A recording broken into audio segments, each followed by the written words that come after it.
Hey guys, Luke here, and welcome back to Season 3, Episode 5 of my West Tigers Rugby League Live through Crewmate. Now, this episode is the opening rounds of the NRL now, and I know it's 5 episodes in, we haven't even played an NRL match, but that's just because the preseason has taken a long time. You know, we had the Auckland Irons, plus we had the World Club Series, and Auckland Irons not so great, but the World Club Series were awesome, plus the normal preseason matches were really good in that as well. So, it was a pretty strong preseason, and I think we're looking to have a pretty strong start to the season.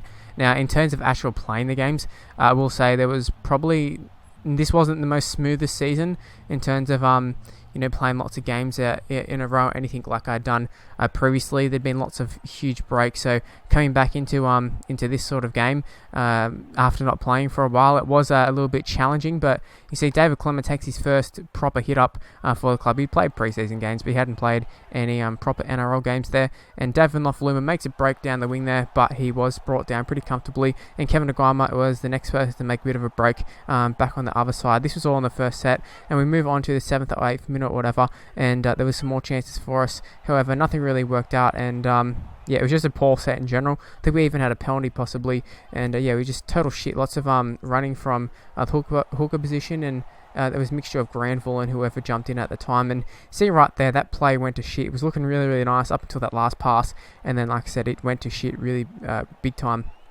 Now, in terms of team lineups, actually, before we do that, look at this run by Tedesco, and look at Jack White and come out of nowhere and just run him down. I couldn't believe it. James Tedesco, 91 rated, really fast in this game. I couldn't believe it. I was absolutely I was so pissed off when that happened.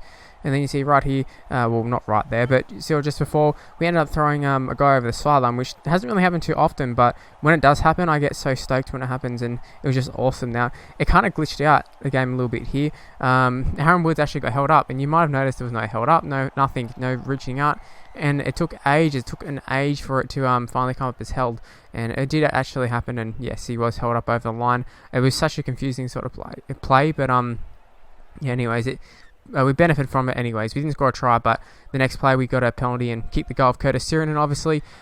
Team news as Mark Nichols gets sent to the sin bin. That was 2 penalties in a row, 2 plays in a row. Sam Thorpe, I think he got suspended for something like 3 games in the very last game that we played at the preseason, which was last episode. So he won't be in the side for a little bit. I think Grievesmile came into the starting lineup with Sarah Mau, or however you pronounce his name, coming into onto the bench, I should say. So not too much is lost, but what is lost is possibly the game right here.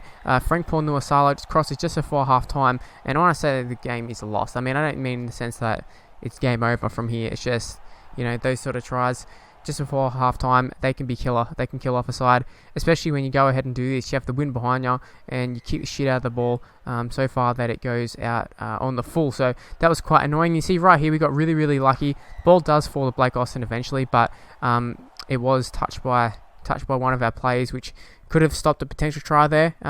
Wasn't the most sort of best looking play there, but we got away with it, and 6-2 it was at half time with just that lone try to Nuasalo, I think it was. So moving into the second half, 48th minute here, they're going to go all the way across field, and Blake Austin gets a quick little offload away, and I think that might be White and possibly a fullback. They get another sort of shitty offload. The first one worked out well, the second one not so much, and you see Tim Simona just had to draw on pass, but didn't quite draw in the fullback enough, and Kevin Aguama was bundled over the sideline. That was quite disappointing to not score on that play, but James Tedesco looking for another good kick return as he did in the first half, maybe even going to score a try this time, and that is a phenomenal offload there. Luke Brooks has got no one in front of him because the fullback was up in the line there. You can see him chasing in late. He's very fast by the looks of things, but Luke Brooks also is quite quick, and he goes the distance, and he scores a try to level up the game. We have Curtis Sirinen in front, who will kick it to put us in front by 2 points, going kind of late-ish in the game. It's kind of in a good position. I know it's only 2 points, but you can see here Raiders actually start a little bit of an onslaught here. I don't think that spoils too much, but it's going to be a lot of pressure mounted by the Raiders. We just got to try and withhold their pressure, really. It is Blake Austin who made a break just there, and they keep going over to their right-hand edge. I think this might be Nichols or someone. I don't know exactly who it was, but the ball does fall back to a Jared Croker, and it was a nice little tackle for us. One of their last chances was that opportunity for them just then. They knocked it on. You see Tedesco takes it around the fullback, and once again here, look how fast this fullback is. Tedesco does not get run down. very rarely does he get run down, and we end up getting it to, I think it was Tim Simona.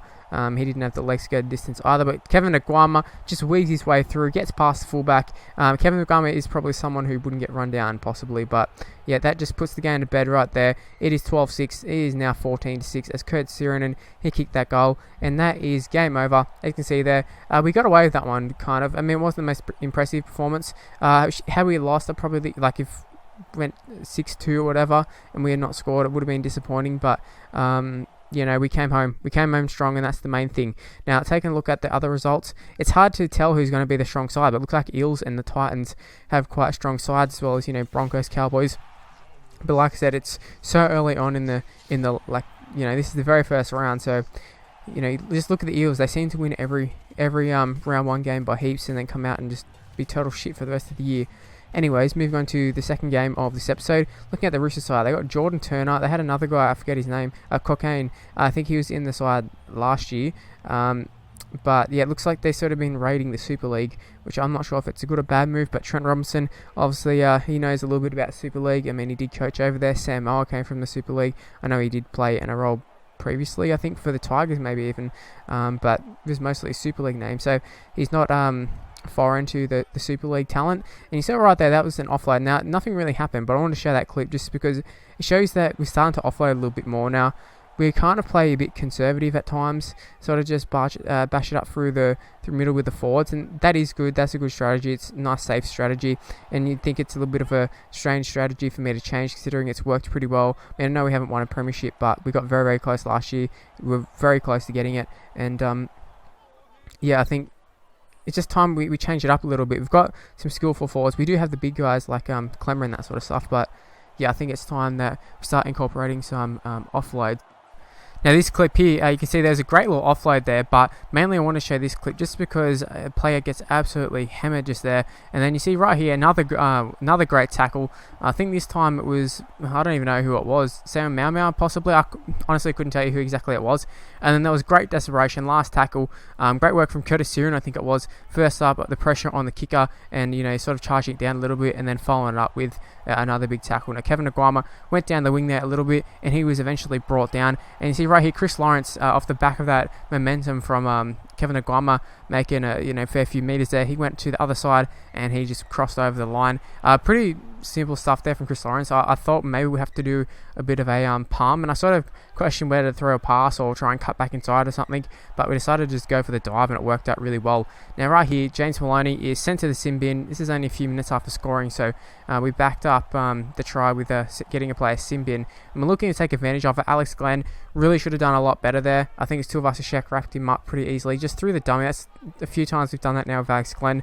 Getting into a bit of a habit. It's not just Alex Glenn, I should say. It's just everybody who makes a break, because I've seen it work a few times. Now I want to throw that dummy all the time because it looks so awesome. And also, while I was talking about that, Chris Lawrence ended up crossing over for his second try of the game. It was just a simple draw and pass there for James Tedesco. Curtis Siren kicks the goal, and we have a comfortable lead now, leading into half-time. I believe it is 12-0, a 12-0 lead, and yes, it is a 12-0 lead. Chris Lawrence has 2 tries, Curtis Siren 2 goals, and what's very good for us, I should say, is the completions. Now right here, I don't know how that wasn't a knock on or something. I suppose it went backwards, but whoever it was, Tuivasa-Sheck, someone picked the ball up and ended up, he somehow got out of the in goal. I couldn't believe it, but I mean, I suppose when you got the lead we have, you can afford it, but looks like that lead is about to be taken back as Takiaho ends up scoring right there. And yeah, that was quite disappointing defence. Tedesco's come up with a lot of good tackles lately, especially in that the last few games he's been really, really good. I was going to say especially that Raiders game, but yeah, that was just quite disappointing. That was back to last season sort of standard for defending, but thankfully Elijah Taylor is going to go and score here. Tuivasa-Sheck comes in very, very late. However, it's not going to be to, it's going to be to no avail, really, the effort, because it was a water to try. It was a try.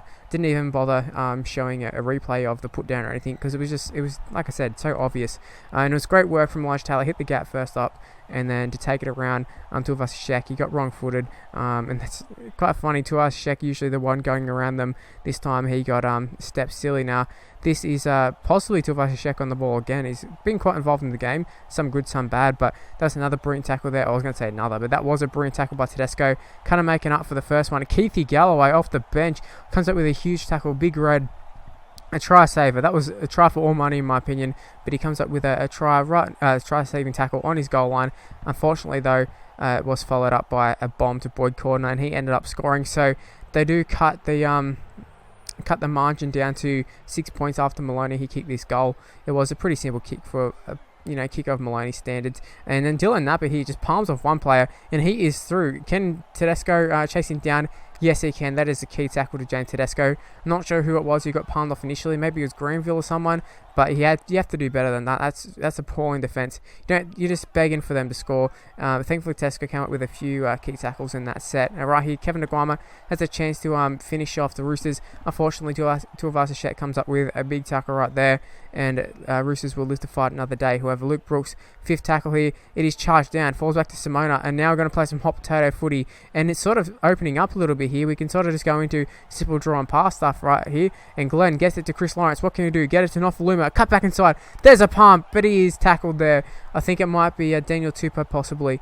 Thankfully, though, that is how the game ends, and we do get away with that one. Late flurry from the Roosters saw them, bag a few tries, but it was that try to Elijah Taylor that ended up winning us the game. But Chris Lawrence, he scored 2. He gets man of the match, and I was very happy to win that one. We had 2 from 2 to start the season, and let's take a look at all the other sides. Obviously, Tigers, Titans, Bulldogs, Dragons, and Panthers are also 2 from 2 to start off the season. Now, here's the first ladder that we're taking a look at for this season, and obviously we're tied for first. And yeah, that's where this video is going to end.